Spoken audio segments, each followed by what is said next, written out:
दोस्तों, जब मार्केट अपर ट्रेंड में चल रहा होता है और प्राइस नीचे गिरे तब हर एक ट्रेडर को कंफ्यूजन रहती है कि यह रिट्रेसमेंट है या फिर रिवर्सल। इस कंफ्यूजन को दूर करने के लिए हम फिबोनाची रिट्रेसमेंट का यूज करेंगे। यह एक पावरफुल ट्रेडिंग टूल है जिसकी हेल्प से आप इजीली पुल बैक या रिट्रेसमेंट को आइडेंटिफाई कर सकते हैं। इस वीडियो में हम सीखेंगे कि फिबोनाची क्या है, इसका यूज कैसे करते हैं और फिबोनाची रिट्रेसमेंट में कौन से ऐसे लेवल्स हैं जो हमारे काम के हैं। इंपॉर्टेंट सपोर्ट और रेजिस्टेंस के साथ फिबोनाची को यूज करके कैसे ट्रेडिंग एक्यूरेसी इंक्रीज कर सकते हैं, और मैं आपको मेरी पर्सनल स्ट्रेटेजी आपसे शेयर करूंगा जिनको मैं खुद भी यूज करता हूं। और लास्ट में कुछ ऐसी मिस्टेक्स देखेंगे जिसको अगर आप करते हो फिबोनाची को यूज करते समय तो यह टूल आपको बिल्कुल भी रिजल्ट नहीं देगा। इसको यूज करने के लिए ट्रेडिंग व्यू में ड्राइंग के ऑप्शन में क्लिक करें, वहां से फिबोनाची रिट्रेसमेंट के ऑप्शन को सेलेक्ट करना है। फिर आपके ग्राफ में फिबोनाची टूल कुछ इस तरह से प्लॉट हो जाएगा, लेकिन अभी यह दिखने में बहुत ही ज्यादा कॉम्प्लिकेटेड लगता है और यह सभी लेवल्स हमारे काम के भी नहीं है। इसलिए हम बिन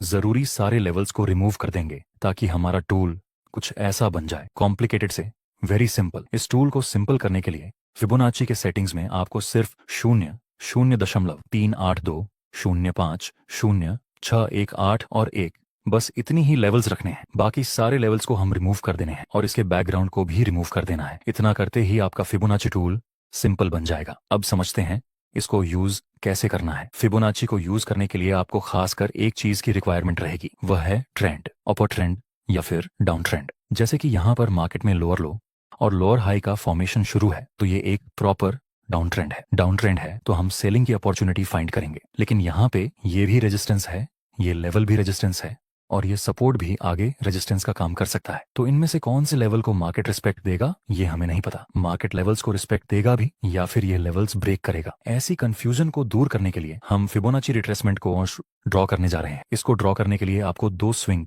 की जरूरत पड़ेगी। पहला जहां से प्राइस ने नीचे गिरना शुरू किया वो, और दूसरा जहां से प्राइस ने ऊपर की तरफ मूवमेंट दिया वो डाउन ट्रेंड है। इसलिए हम फिबोनाची को ऊपर से ड्रॉ करना शुरू करेंगे और नीचे स्विंग तक लेकर जाएंगे। अब हमारे सामने फिबोनाची के इंपॉर्टेंट लेवल्स रेडी हैं। दोस्तों याद रखना, डाउन ट्रेंड में हमेशा फिबोनाची को ऊपर की तरफ से ड्रॉ करने की शुरुआत करनी है और नीचे तक लेकर आना है। अब यहाँ पर 0.382 0.5 0.618 के लेवल्स हैं। अगर प्राइस ये किसी लेवल के पास कोई बेरिश कैंडल का सिग्नल देगा तब हम सेल साइड में एंट्री करेंगे, और अगर प्राइस इस 0.618 के लेवल को ऊपर की तरफ ब्रेक करेगा तब हम सेल में एंट्री नहीं कर सकते। प्राइस यह तीन इंपॉर्टेंट लेवल्स तक रिट्रेसमेंट कर सकती है या फिर यह तीन लेवल्स तक हमें पुल बैक देखने को मिल सकता है। नेक्स्ट हम देखें तो प्राइस इस 0.618 के लेवल तक पहुंच जाती है, लेकिन अभी हम ट्रेड लेने की जल्दबाजी नहीं कर सकते। हम वेट करेंगे कि हमें कोई बेरिश कैंडल का सिग्नल मिले। नेक्स्ट हमें फिबोनाची के 0.618 लेवल के पास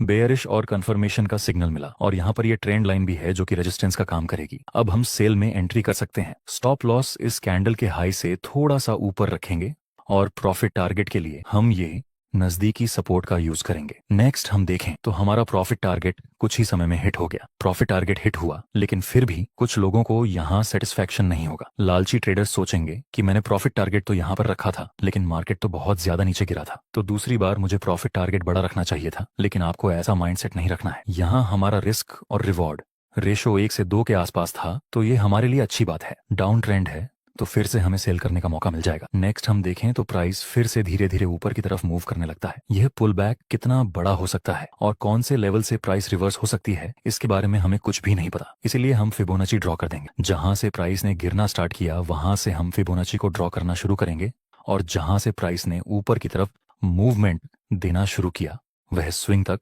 हम फिबोनाची को ड्रॉ करेंगे। अगर प्राइस 0.382 लेवल, 0.5 लेवल, 0.618 लेवल के आसपास कोई बेरिश कैंडल का सिग्नल देगा तो हम फिर से सेल में एंट्री कर सकते हैं। नेक्स्ट प्राइस फिर से फिबोनाची के 0.618 के लेवल तक आता है और shooting star plus confirmation candle की फॉर्मेशन मिल चुकी है। प्राइस एक्शन के अनुसार भी यहाँ ऑलरेडी एक ट्रेंड लाइन है जो कि आगे रेजिस्टेंस का काम करेगी। अब हम सेल में एंट्री कर सकते हैं। स्टॉप लॉस इस डोजी कैंडल के हाई से थोड़ा सा ऊपर रखेंगे और प्रॉफिट टारगेट के लिए हम इस सपोर्ट का यूज करेंगे। नेक्स्ट हम देखें तो कुछ ही समय में हमारा प्रॉफिट टारगेट कंप्लीट हो चुका है। यहाँ हमें 1 से 2 के आसपास का रिस्क रिवॉर्ड रेशियो मिला था और इस ट्रेड में हमें 1 से 3 के आसपास का रिस्क रिवॉर्ड रेशो मिला। स्टॉक मार्केट में आपको बार बार अपॉर्चुनिटी मिलेगी, जरूरी है कि आप डिसिप्लिन और धैर्य के साथ काम। अब समझते हैं कि किसी अपर ट्रेंड में फिबोनाची को कैसे यूज करते हैं। यहाँ पर मार्केट हायर हाई और हायर लो की फॉर्मेशन बना रहा है, तो ये एक अपर ट्रेंड हुआ। आगे प्राइस में नीचे कितना पुल बैक हो सकता है, ये चेक करने के लिए हम फिबोनाची का यूज करेंगे,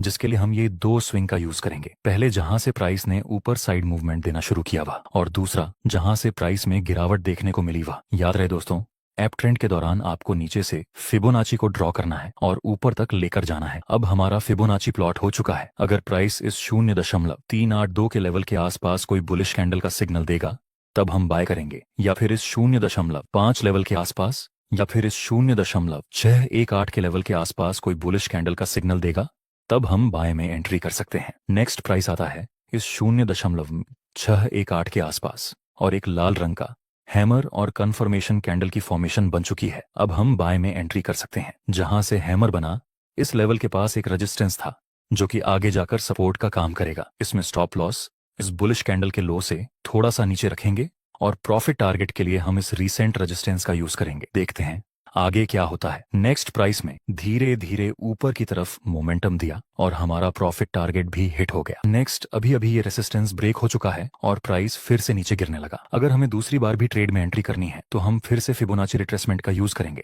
जहां से प्राइस ने ऊपर साइड मोमेंटम दिया था वो लेवल, और जहां से प्राइस में गिरावट देखने को मिली वह लेवल के साथ हम नीचे से ड्रॉ करना शुरू करेंगे और आखिरी स्विंग तक लेकर जाएंगे। अगर प्राइस यह तीनों लेवल में से किसी एक के पास आकर कोई बुलिश कैंडल और कंफर्मेशन कैंडल का सिग्नल देगा, तब हम बाय में एंट्री करने का प्लान बनाएंगे। अभी के लिए तो हम सिर्फ वेट ही करेंगे अपने सेटअप का। नेक्स्ट प्राइस आता है इस 0.618 के लेवल के पास, और बाद में एक डोजी प्लस कंफर्मेशन कैंडल की फॉर्मेशन बनता है। अब हम बाय में एंट्री कर सकते हैं। इसमें भी हम स्टॉप लॉस रखेंगे इस डोजी के लो से थोड़ा नीचे, और प्रॉफिट टारगेट के लिए हम इस रिसेंट रेसिस्टेंस का यूज करेंगे। नेक्स्ट प्राइस बहुत ही धीरे धीरे ऊपर जा रहा है, लेकिन अंत में हमारा प्रॉफिट टारगेट कंप्लीट हो चुका है। दोस्तों, अब मैं आपको एक नॉर्मल क्वेश्चन पूछता हूं। अभी ये है तो अपर ट्रेंड, और उसमें प्राइस ने इस रेसिस्टेंस को भी ऊपर की तरफ ब्रेक कर दिया, और ऑलरेडी हमें 2 ट्रेड में प्रॉफिट हो चुका है। तो क्वेश्चन ये है कि अगर तीसरी बार भी प्राइस पुल बैक लेने आए, वह भी किसी फिबोनाची के इंपॉर्टेंट लेवल के पास, तो क्या हमें तीसरी बार भी ट्रेड लेना चाहिए बाय में? नहीं, अगर तीसरी बार भी सब कुछ सही होने के बाद भी बाय का कोई सिग्नल मिले, तब भी हम बाय में एंट्री नहीं करेंगे, क्योंकि यहाँ देखिए प्राइस को नीचे आने में सिर्फ कुछ ही टाइम लगता है, लेकिन ऊपर जाने में बहुत ही ज्यादा टाइम लग रहा है। मतलब अभी यहाँ डिमांड ज्यादा है नहीं, तो अब ये ट्रेंड रिवर्स हो जाए। अगर ट्रेंड रिवर्स ना भी हो तब भी कोई प्रॉब्लम नहीं, क्योंकि ऑलरेडी हमें यहाँ 2 ट्रेड में प्रॉफिट हो चुका है। अब मेरी पर्सनल स्ट्रैटेजी आपसे शेयर करता हूँ, जिसको मैं खुद भी कई अरसों से यूज कर रहा हूँ। इस स्ट्रैटेजी में हम प्राइस एक्शन का यूज करेंगे, साथ में फिबोनाची का यूज करेंगे और मूविंग एवरेज का भी यूज करेंगे। यहाँ पर आप देख सकते हैं मार्केट अभी लोअर लो और लोअर हाई की फॉर्मेशन में नीचे आ रहा है। ऊपर से मूविंग एवरेज का भी रेसिस्टेंस मिल रहा है। यहाँ 2 बार प्राइस इस मूविंग एवरेज से नीचे गिरा है, तो आगे भी संभावना रहेगी कि प्राइस फिर से एक बार मूविंग एवरेज का रेसिस्टेंस लेकर नीचे गिरे। एक्स्ट्रा कंफर्मेशन के लिए हम फिबोनाची का यूज करेंगे ये स्विंग, और ये स्विंग को टच करके हम फिबोनाची को ड्रॉ कर देंगे। प्राइस एक्शन के अनुसार यहाँ हम ट्रेंड लाइन भी ड्रॉ कर सकते हैं, जो कि रेसिस्टेंस का काम करेगी। नेक्स्ट प्राइस आता है इस फिबोनाची 0.618 लेवल के पास, और shooting star plus confirmation candle की फॉर्मेशन बनता है। अब हम यहाँ पर सेल में एंट्री कर सकते हैं। स्टॉप लॉस रखेंगे इस शूटिंग स्टार के हाई से थोड़ा सा ऊपर, और प्रॉफिट टारगेट के लिए हम पहला टारगेट रखेंगे यहाँ पर, जिसमें हम अपना 50% प्रॉफिट बुक कर लेंगे, और नेक्स्ट टारगेट रखेंगे जब प्राइस इस मूविंग एवरेज के नीचे क्लोज हो जाए। ये थी मेरी पर्सनल स्ट्रैटेजी, जिसको मैं खुद भी यूज करता हूँ। दोस्तों, अब कुछ मिस्टेक्स देखते हैं जिनको आपको बिल्कुल भी नहीं करना है। फर्स्ट मिस्टेक, इस टूल का नाम क्या है? फिबोनाची रिट्रेसमेंट या पुल बैक में ही हमें इसको यूज करना है। साइडवेज मार्केट में आपको यह टूल बिल्कुल भी रिजल्ट नहीं देगा। ये सिर्फ अप ट्रेंड या डाउन ट्रेंड में ही यूज होता है। दूसरी मिस्टेक, कुछ लोग ट्रेंडिंग मार्केट में तो इसको यूज करते हैं, लेकिन जैसे ही प्राइस फिबोनाची के इंपॉर्टेंट लेवल तक आए, तो लोग तुरंत ही ट्रेड में एंट्री ले लेते हैं। तीसरी और आखिरी मिस्टेक है सिर्फ और सिर्फ फिबोनाची के ऊपर डिपेंड रहना। आपको प्राइस एक्शन के साथ ही इस टूल को यूज करना है। अब कुछ लोगों का क्वेश्चन रहेगा कि हमें इस टूल को किस टाइम फ्रेम में यूज करना है। दोस्तों, फिबोनाची रिट्रेसमेंट को आप हर एक टाइम फ्रेम में यूज कर सकते हैं, पर शर्त है कि बस मार्केट ट्रेंडिंग होना चाहिए।